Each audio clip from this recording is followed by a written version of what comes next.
ఆ నేత అప్పట్లో తడబడి విమర్శల పాలయ్యారు. ఇప్పుడు నిలబడి చర్చకు తెరలేపారు.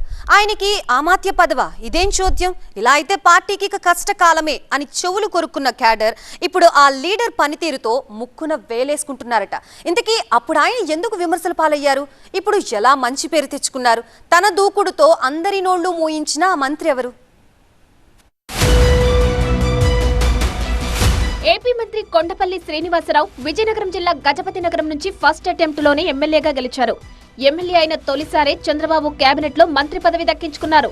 శ్రీనివాసరావు తాత కొండపల్లి పైడితల్లి నాయుడు జిల్లా పరిషత్ చైర్మన్ గా 3 సార్లు ఎంపీగా టీడీపీ నుంచి గెలిచి తనకంటూ ప్రత్యేక ముద్ర వేసుకున్నారు. పార్టీకి వీర విధేయుడిగా పేరు తెచ్చుకున్నారు. టీడీపీ అధినేత చంద్రబాబుకి అత్యంత సన్నిహితంగా ఉంటూ ఉమ్మడి విజయనగరం జిల్లాలో తిరుగులేని నేతగా ఎదిగారు. ఆయన అనారోగ్యంతో 1996లో కన్నుమూశారు. ఆ తర్వాత ఆయన కుమారుడు కొండలరావు అంతా తానే వ్యవహరిస్తూ రాజకీయాలు నేర్పారు. ఆయన తన సొంత మండలం గంట్యాడకు ఎంపీపీగా పనిచేశారు. ఇప్పుడు ఆ కుటుంబం నుంచి 3వ తరం నేతగా కొండపల్లి శ్రీనివాసరావు పొలిటికల్ ఎంట్రీ ఇచ్చారు. 2024 ఎన్నికల్లో గజపతి నగరం నుంచి టీడీపీ అభ్యర్థిగా బరిలో దిగారు. ఆ ఎన్నికల్లో 25,000 భారీ మెజారిటీతో వైసీపీ అభ్యర్థి బొత్స అప్పల నర్సయ్యపై కొండపల్లి గెలుపొందారు. అలా ఎన్నికల్లో గెలిచిన శ్రీనివాసరావు తూర్పు కాపు ప్లస్ యువత కోటాలో మంత్రి పదవి దక్కించుకున్నారు. అయితే మొదటిసారి ఎమ్మెల్యేగా గెలవడం, ఎమ్మెల్యే అయిన తొలిసారి మంత్రి కావడంతో కొండపల్లి ఇబ్బందులు పడక తప్పలేదంటారు. పొలిటికల్ బ్యాక్గ్రౌండ్ ఉన్న ఫ్యామిలీ నుంచి వచ్చిన ఎన్ఆర్ఐ అయిన శ్రీనివాస్ కు రాజకీయాలు కొత్త కావడంతో మొదట్లో మంత్రిగా ఆయనకు తడబాటు తప్పలేదని పార్టీ వర్గాలు చెబుతున్నాయి. ఓవైపు ప్రత్యర్థి పార్టీ వైసీపీ నుంచి, మరోవైపు సొంత పార్టీ నుంచి ఆయన అనేక విమర్శలు ఎదుర్కొంటున్నారట. ఇక శాఖపరమైన తలనొప్పులతో కూడా శ్రీనివాస్ సతమతమైపోయారనే టాక్ నడిచింది. తొలిసారి మంత్రి కావడంతో తన శాఖలపై గ్రిప్ పెంచుకోవడం కోసం మొదట్లో చాలా కష్టపడ్డారని చెబుతారు. ఇక పార్టీలోని కొందరు సీనియర్ నేతలు సైతం అవకాశం దొరికినప్పుడల్లా కొండపల్లిని ఇరుకున పెట్టే ప్రయత్నం చేశారట. అలా రాజకీయంగా దెబ్బలు తిన్న కొండపల్లి శ్రీనివాస్ ఇప్పుడు పొలిటికల్ గా రాటుదేలరని ప్రత్యర్థి పార్టీల నుంచే టాక్ వినిపిస్తోంది. మంత్రిగా తన శాఖలపై తరచూ రివ్యూలు చేస్తూ శాఖపరంగా పట్టు బిగుస్తున్నారట. ఇక ఏవైనా లోటుపాట్లు జరిగితే అధికారులను నిలదీస్తూ ప్రభుత్వానికి శాఖకి చెడ్డ పేరు తెస్తే ఊరుకునేది లేదని మాస్ వార్నింగ్ ఇస్తున్నట్టు సమాచారం. అంతేకాకుండా తన సొంత శాఖ సెర్ప్లో గతంలో ఎన్నడూ లేని విధంగా కీలక సంస్కరణలతో శాఖల పురోగతి పెంచి ముఖ్యమంత్రి చంద్రబాబు మన్ననలు సైతం పొందారని చెబుతున్నారు. ఇక రాజకీయంగా కూడా కొండపల్లి గట్టిగానే పట్టు బిగిస్తున్నారన్న టాక్ వినిపిస్తోంది. మొదట్లో వైసీపీకి దీటుగా కౌంటర్ ఇవ్వడం లేదన్న విమర్శలతో సతమతమైన కొండపల్లి ఇప్పుడు అదే వైసీపీపై ఓ రేంజ్ లో ఫైర్ అవుతూ పార్టీ క్యాడర్ ని ఆకట్టుకుంటున్నారట. అటు జిల్లా అధికారులతో సమన్వయం చేసుకుంటూనే ఇటు జిల్లా పార్టీ వర్గాలకు అంతా తానై వ్యవహరిస్తున్నారన్న చర్చ జరుగుతుంది. గతంలో మంత్రి పనితీరు ఇలా ఉంటే పార్టీకి ఇబ్బందులు తప్పవని వాపోయిన క్యాడర్ కొండపల్లి ఇలాగే దూసుకుపోతే టీడీపీ దూకుడును అడ్డుకోవడం వైసీపీకి కష్టమే అని చెబుతున్నాయట. ఇక కొండపల్లి శ్రీనివాస్ కు మంత్రి పదవి దక్కగానే చంద్రబాబుపై అగ్గి మీద గుగ్గిలమైన టీడీపీ క్యాడర్ ఇప్పుడు తెగ సంబరపడుతున్నారని టాక్. పెద్దాయన తీసుకున్న నిర్ణయం ఎప్పుడూ తప్పు కాలేదని చెబుతున్నారట. రాజకీయాల్లో ఓనమాలు తెలియని కొండపల్లి 2 ఏళ్లలోనే రాజకీయంగా రాటుదేలి పార్టీని ముందుండి నడిపిస్తున్నారు. సైకిల్ క్యాడర్ లో జోస్ తెప్పిస్తున్నారు. కొండపల్లి దూకుడుతో విజయనగరం జిల్లాలో బలంగా ఉన్న వైసీపీకి చెక్ పడడంతో పాటు టీడీపీ మరింత బలోపేతమవుతోందంటున్నారు. అది మాజీ సీఎం ప్రాతినిధ్యం వహిస్తున్న నియోజకవర్గం. ఆ సెగ్మెంట్లో అధికార పార్టీ నేతలు ఎలా ఉండకూడదో అచ్చం అలాగే ఉంటున్నారు. ఎప్పుడు చూసినా ఎక్కడో ఓ చోట గొడవలు నిత్యకృత్యంగా మారాయి. మీరు మారండి, ఇలా ఉండొద్దు అని అధిష్టానం నెత్తి నోరు మొత్తుకొని చెప్పినా అక్కడి నేతల్లో మార్పు రావడం లేదు. ఈసారైతే ఏకంగా పార్టీ అధ్యక్షుడి నిర్ణయాన్నే ఓ సీనియర్ నేత పక్కకు పెట్టారట. ఇక ఆ నియోజకవర్గంలో గ్రూపుల గోల గాంధీ భవన్ తలుపులు తట్టింది. గాంధీ భవన్ వేదికగా వాళ్ళు డైలీ సీరియల్ చూపిస్తున్నారు. వాళ్ళ పోటాపోటీ కంప్లైంట్లతో పీసీసీకి తలనొప్పి మాత్రమే కాదు, తల బొప్పి కడుతోందట. ఇంతకీ ఏదా నియోజకవర్గం, ఎవరా నేతలు? సిద్దిపేట జిల్లా గజ్వేల్ నియోజకవర్గ అధికార కాంగ్రెస్ లో విభేదాలు వీధికెక్కాయి. 2009లో గజ్వేల్ నుంచి కాంగ్రెస్ ఎమ్మెల్యేగా తూంకుంట నర్సారెడ్డి గెలిచారు. 2014లో ఆయన ఓటమి చెందారు. 2018లో ఆయనకు కాంగ్రెస్ టికెట్ ఇవ్వలేదు. దీంతో ఆయన బీఆర్ఎస్ లో చేరారు. ఆ తర్వాత మళ్లీ కొన్నాళ్లకు సొంత గుడికి చేరారు. ప్రస్తుతం నర్సారెడ్డి గజ్వేల్ నియోజకవర్గ ఇన్ఛార్జిగా, ఆయన కూతురు ఆంక్షారెడ్డి సిద్దిపేట జిల్లా డీసీసీ ప్రెసిడెంట్ గా ఉన్నారు. కాంగ్రెస్ అధికారంలోకి రాకముందే గజ్వేల్ పార్టీలో గ్రూపుల గోల ఎక్కువగా ఉండేదని చెప్తారు. ఇక పార్టీ పవర్లోకొచ్చాక వర్గపోరు ముదిరి వీధికెక్కింది. ఇక నర్సారెడ్డిపై గతంలో సొంత పార్టీ నేతలే కేసులు పెట్టిన సందర్భాలున్నాయి. అలాగే మాజీ ఎమ్మెల్యే నర్సారెడ్డి పదవులు అమ్ముకున్నారని సొంత పార్టీ నేతలే ఆరోపించి గాంధీ భవన్ మెట్లెక్కిన ఘటనలు ఉన్నాయి. ఆ వ్యక్తిపై క్రమశిక్షణ చర్యలు తీసుకోవాలని మా తూప్రాన్ మనోహరాబాద్ మండలే కాకుండా గజ్వేల్ నుండి అందరూ చాలా మంది వచ్చారు. వాళ్ళందరూ గజ్వేల్ కాంగ్రెస్ ప్రస్తుతం నర్సారెడ్డి మైనంపల్లి వర్గాలుగా విడిపోయింది. ఆ తర్వాత పార్టీలో వర్గపోరు మరింత ముదిరి పరిస్థితి నివురుగప్పిన నిప్పులా మారింది. గతంలో తూప్రాన్కి చెందిన కాంగ్రెస్ నేత భాస్కర్ రెడ్డి నియోజకవర్గ ఇన్ఛార్జ్ నర్సారెడ్డిపై అధిష్టానానికి ఫిర్యాదు చేశారు. మార్కెట్ కమిటీ పదవుల్లో బీఆర్ఎస్ నుంచి కాంగ్రెస్ లో చేరిన వాళ్లకు నర్సారెడ్డి అమ్ముకున్నారని భాస్కర్ రెడ్డి ఆరోపించారు. అప్పట్లో ఈ ఘటన దుమారం రేపింది. ఇక సిద్దిపేట డీసీసీ ప్రెసిడెంట్ పదవిని నర్సారెడ్డి కుమార్తె ఆంక్షారెడ్డికి ఇవ్వడాన్ని కాంగ్రెస్ నేతలు వ్యతిరేకించారట. ఇలా నర్సారెడ్డి తీరుపై మెజారిటీ కాంగ్రెస్ నేతలు వ్యతిరేకంగా ఉన్నారని చెబుతున్నారు. అయితే లోకల్ లీడర్లను అధిష్టానం బుజ్జగించడంతో వాళ్లు మెత్తబడ్డారు. ఆ తర్వాత కొన్నాళ్ల పాటు గజ్వేల్ కాంగ్రెస్ లో ఉష్ కప్చు అంతా సైలెంట్ గా ఉంది, సర్దుకుంటుందని భావించారు. అయితే అసలు తుఫాన్ ఆ తర్వాతే విరుచుకుపడింది. తూప్రాన్ మనోహరాబాద్ మండల కమిటీల నియామకం మరోసారి చిచ్చు పెట్టింది. అయితే ఈసారి లోకల్ లీడర్ల మధ్య వివాదం చెలరేగలేదు. ఏకంగా పీసీసీ చీఫ్ తోనే నర్సారెడ్డి ఢీకొట్టారు. పీసీసీ నియమించిన కమిటీని సవాల్ చేస్తూ 12 గంటల్లోనే కొత్త కమిటీని ఏర్పాటు చేశారు. మనోహరాబాద్ మండల అధ్యక్షుడిగా జూపల్లి మల్లారెడ్డి, తూప్రాన్ మండలాధ్యక్షుడిగా శ్రీనివాస్ రెడ్డి, తూప్రాన్ పట్టణ అధ్యక్షుడిగా నర్సింగరావును పీసీసీ ఫైనల్ చేసింది. అయితే తనను సంప్రదించకుండా కమిటీలను నియమించడంపై నర్సారెడ్డి తీవ్ర అసంతృప్తితో రగిలిపోయారు. మెదక్ జిల్లా తూప్రాన్లోని ఇమాంపూర్లో తన అనుచరులతో సమావేశం నిర్వహించారు. తన అనుచరులతో చర్చించిన తర్వాత అధిష్టానానికి సవాల్ విసురుతూ వేరే కమిటీలను నర్సారెడ్డి ప్రకటించారు. తూప్రాన్ మండలాధ్యక్షుడిగా జింక మల్లేష్, తూప్రాన్ టౌన్ అధ్యక్షుడిగా చిన్న భగవాన్ రెడ్డి, మనోహరాబాద్ మండలాధ్యక్షుడిగా ఆంజనేయులు గౌడ్ను నియమిస్తున్నట్లు నర్సారెడ్డి వెల్లడించారు. పీసీసీ చీఫ్ మహేష్ కుమార్ గౌడ్ నియమించిన నేతలు ఏనాడూ పార్టీ కోసం పనిచేయలేదన్నారు. అందుకే వారిని మారుస్తున్నట్లు ప్రకటించారు. దీంతో నర్సారెడ్డి వ్యవహారం కాంగ్రెస్ లో కాకరేపుతోంది. ఏకంగా పీసీసీ నిర్ణయాన్నే వ్యతిరేకించడమంటే పార్టీ లైన్ ని ధిక్కరించడమే అని ఆయన వ్యతిరేక వర్గం ఆరోపిస్తోంది. పదవులు నమ్ముకున్న నర్సారెడ్డి పీసీసీ నిర్ణయాన్ని వ్యతిరేకిస్తారా? త్వరలోనే ఆయన చాప్టర్ క్లోజ్ అంటోందట ప్రత్యర్థి వర్గం. దీంతో గజ్వేల్ లొల్లి మళ్లీ గాంధీ భవన్ కు చేరింది. నర్సారెడ్డి తీరుపై కాంగ్రెస్ క్రమశిక్షణ కమిటీ చైర్మన్ మల్లు రవికి గజ్వేల్ నేతలు కంప్లైంట్ ఇచ్చారు. నర్సారెడ్డి పార్టీ వ్యతిరేక కార్యకలాపాలకు పాల్పడ్డారని, పార్టీ లైన్ ని ధిక్కరించారని ఫిర్యాదు చేశారు. తూప్రాన్ మార్కెట్ కమిటీ చైర్మన్ పదవిని 60 లక్షల రూపాయలకు అమ్ముకున్నారని, ఇతర పదవుల్ని కూడా అమ్ముకున్నారని ఆరోపించారు. గజ్వేల్, తూప్రాన్ మున్సిపాలిటీల్లో కాంగ్రెస్ ఓటమికి నర్సారెడ్డే కారణమంటున్నారు వాళ్లు. గజ్వేల్ ఇన్ఛార్జి పదవి నుంచి నర్సారెడ్డిని తొలగించాలని డిమాండ్ చేశారు. గాంధీ భవన్ సాక్షిగా గజ్వేల్ కాంగ్రెస్ నేతల పంచాయతీ రగులుతోంది. తన ప్రత్యర్థులకు కౌంటర్ గా నర్సారెడ్డి కూడా తన అనుచరులతో గాంధీ భవన్ కు తరలి వెళ్లారు.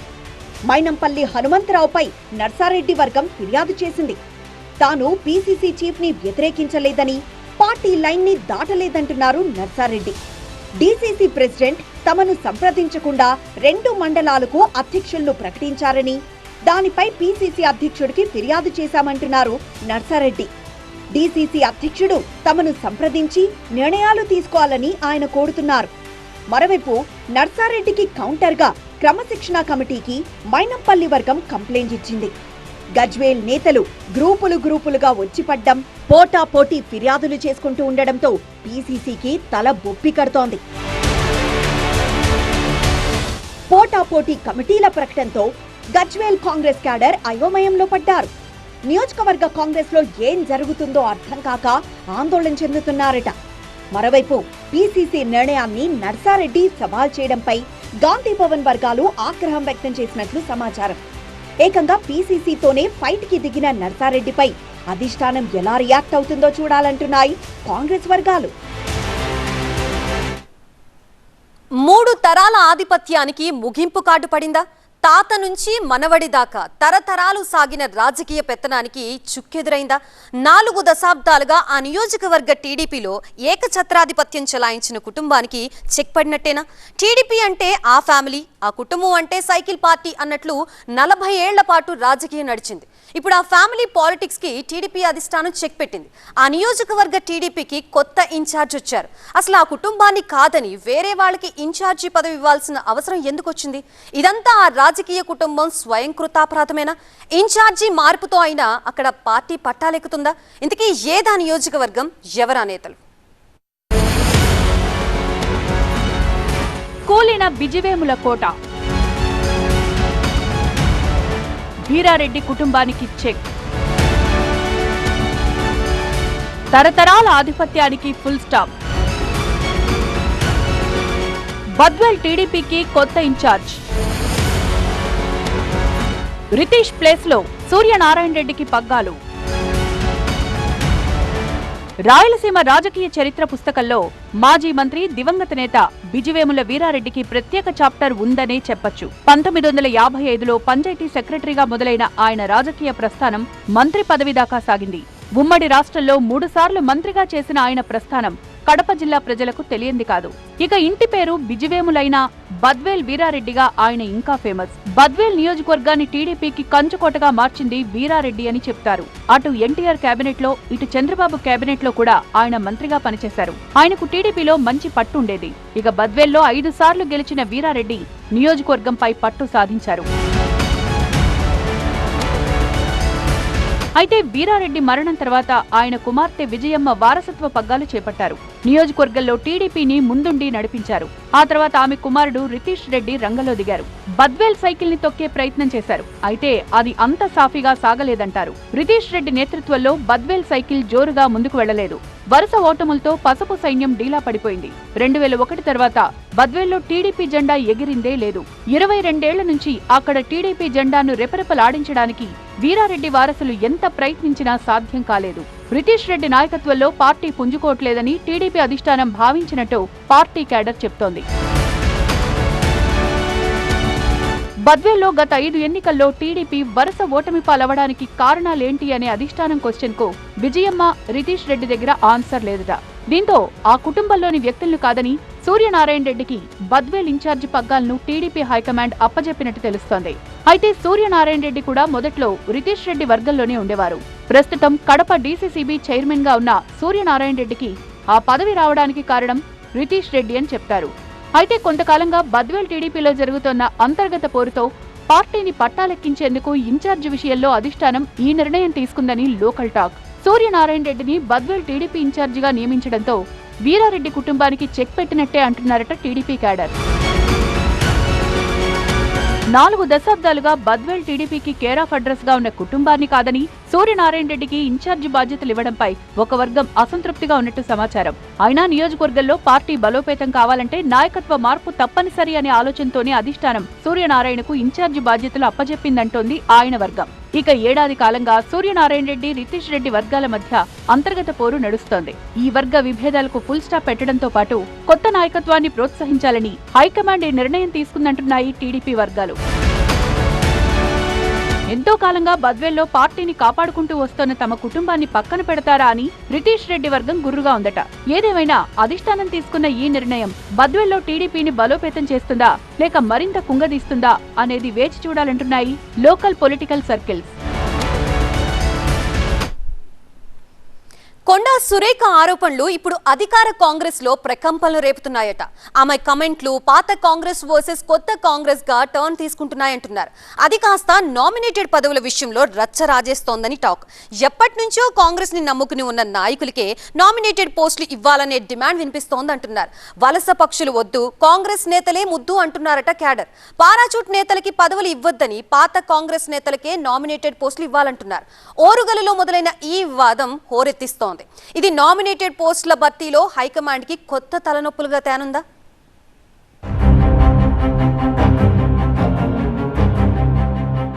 మొదటి విడత రాష్ట్ర స్థాయి నామినేటెడ్ పదవులు పొందిన చైర్మన్ల కాల పరిమితి ముగిసింది. త్వరలో నామినేటెడ్ పదవుల జంబో జాబితా విడుదలకు కసరత్తు జరుగుతోంది.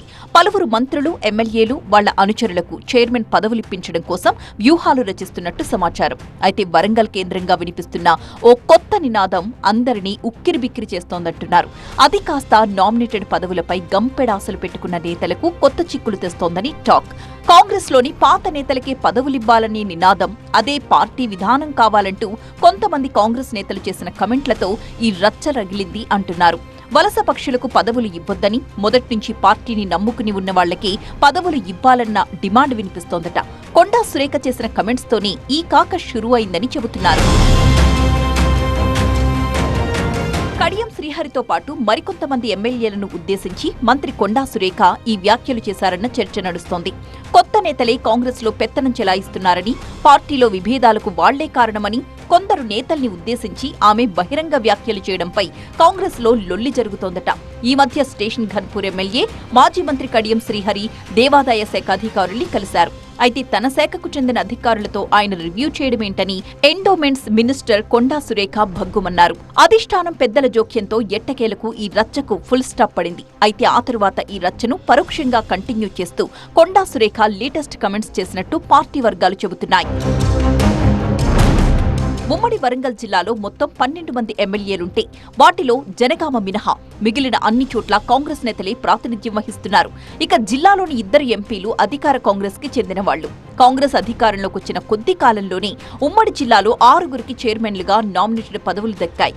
అయితే ఇప్పుడు వాళ్ల పదవీకాలం ముగిసింది. వాళ్లు మళ్లీ ఒక్క ఛాన్స్ ప్లీజ్ అంటూ ప్రయత్నాలు చేసుకుంటున్నారట. మరోవైపు కాంగ్రెస్ లోని పాత, కొత్త నేతలు కూడా కర్చీఫ్లు వేసినట్టు సమాచారం. పదవుల కోసం అగ్రనేతల చుట్టూ ప్రదక్షిణలు చేస్తున్నారు.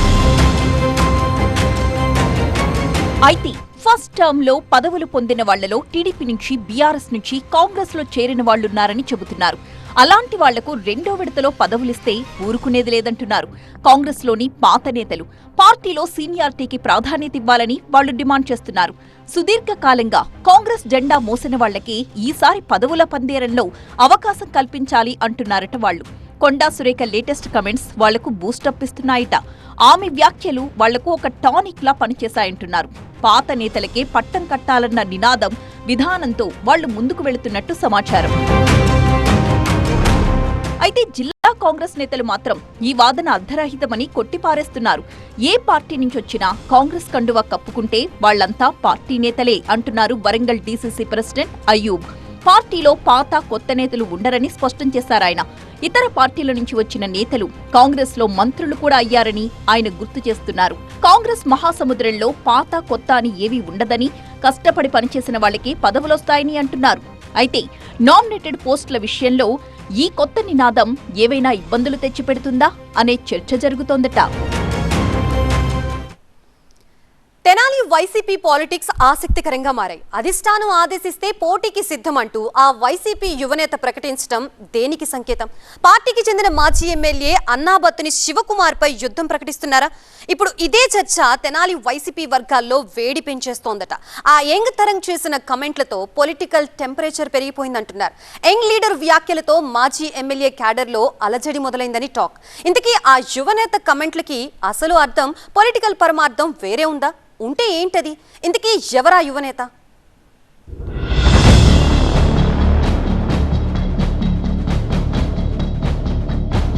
వైసీపీ ఆవిర్భావం తర్వాత తెనాలి నియోజకవర్గం నుంచి ఆ పార్టీ అభ్యర్థిగా అన్నాబత్తుని శివకుమార్ 3 సార్లు పోటీ చేశారు. ఆయన 2 సార్లు ఓడిపోయి ఒకసారి గెలిచారు. 2014లో టీడీపీ నేత ఆలపాటి రాజా చేతిలో ఓడిపోయిన శివకుమార్ 2019లో అదే రాజాపై విజయం సాధించారు. 2024లో శివకుమార్పై జనసేన నేత నాదెండ్ల మనోహర్ గెలుపొందారు. గుంటూరు జిల్లాలో కమ్మ సామాజిక వర్గ నేతలు పోటీ చేసే నియోజకవర్గాల్లో తెనాలి ఒకటే. ఇక్కడ అధికార విపక్షాలు 2 కమ్మ అభ్యర్థులనే బరిలో దించుతాయి. టీడీపీ ఆవిర్భావం నుంచి ఆ పార్టీ తరపున తెనాలిలో కమ్మ సామాజిక అభ్యర్థులే బరిలో దిగుతున్నారు. అప్పట్లో కాంగ్రెస్ కూడా అదే సంప్రదాయాన్ని అనుసరించింది. ఇక వైసీపీ ఆవిర్భావం తర్వాత ఆ పార్టీ కూడా తెనాలిలో కమ్మ ఈక్వేషన్నే అమలు చేస్తోంది. 2009లో జరిగిన నియోజకవర్గాల పునర్విభజనతో దుగ్గిరాల అసెంబ్లీ నియోజకవర్గం రద్దయింది. ఆ తర్వాత కొల్లిపర మండలం తెనాలి నియోజకవర్గంలోకి వచ్చి చేరింది. కొల్లిపర మండలంలో రెడ్డి సామాజిక వర్గం ఓటర్లు అధిక సంఖ్యలో ఉంటారు. వాళ్లంతా మొదట కాంగ్రెస్ కు, ఇప్పుడు వైసీపీకి మద్దతిస్తూ వస్తున్నారు. అయితే వైసీపీ ఎమ్మెల్యేగా శివకుమార్ ఉన్న సమయంలో కొల్లిపర మండలంలోని రెడ్డి సామాజిక వర్గ నేతలతో ఆయనకు పొసగలేదని చెబుతారు. కొన్ని చోట్ల శివకుమార్ను రెడ్డి సామాజిక వర్గ నేతలు వ్యతిరేకించారట. అయితే మొదట్నుంచి కమ్మ సామాజిక వర్గం నేతలని బరిలో దించుతుండటంతో గత ఎన్నికల్లో కూడా శివకుమార్ వైపే జగన్ మొగ్గు చూపారు. రెడ్డి సామాజిక వర్గం వ్యతిరేకించిన శివకుమార్కి వైసీపీ మద్దతు కొనసాగించింది.